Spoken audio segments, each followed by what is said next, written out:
Guys, দেখেন আমাদের পার্শ্ববর্তী বাসার কাজ চলতেছে আজ অবধি। 2024 সালের জুলাই থেকে আজ অবধি 2025 সালের সেপ্টেম্বরের 3 তারিখ এর 5 তালা পর্যন্ত হয়েছে। এখনও 3 তালা পর্যন্ত হবে, মনে হয় 8 তালা করবে। আর দেখেন আমাদের এই যে সাইটে যে বাসার কার্যক্রম চলতেছে আর কি।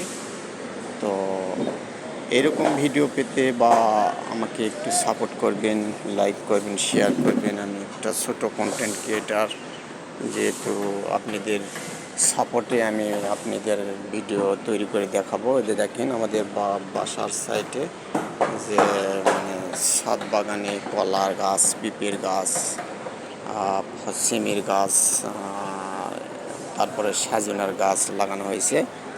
এরকম শহরে আপনারাও লাগাবেন বা আপনারাও দেশের গ্রামের বাড়িতে যারা থাকেন তারা উঠানে বিভিন্ন ফুলের বা ফলের গাছ লাগাবেন এবং ঔষধি গাছ লাগাবেন, উপকৃত হবে। যেহেতু কথায় আছে যে উদ্ভিদ এবং প্রাণী একে অপরের নির্ভরশীল।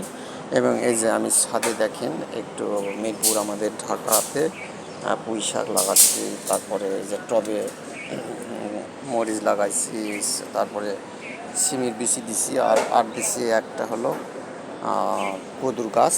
আর ওই যে নিচে দেখেন ওখানে সাজনা সহকারে কলার গাছ দিয়েছি। তারপরে এই যে আপনার মেহেদির গাছ লাগাইছি।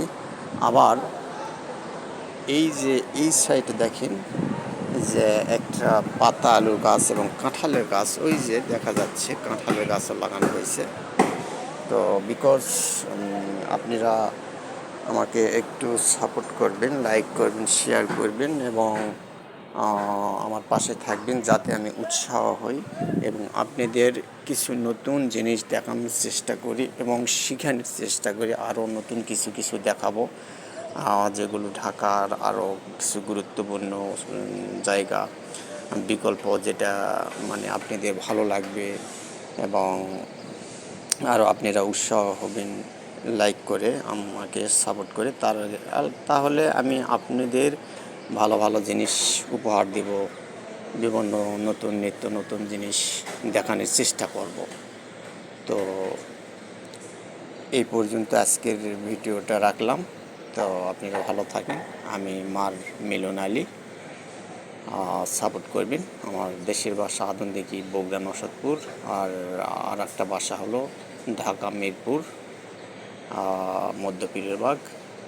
তো আমাদের এই যে মধ্যপীরের বাগের বাসার যে একটা ছাদ বাগান আমাদের কেমন লাগছে এটা একটু কমেন্টে জানাবেন। আর ওই যে লেবুর গাছও লাগাইছি। তো এই আর কি। আর আপনারা আমার পাশে আমাকে লাইক করলে ছোট কন্টেন্ট ক্রিয়েটার হিসেবে আপনাদের নিত্য নতুন জিনিস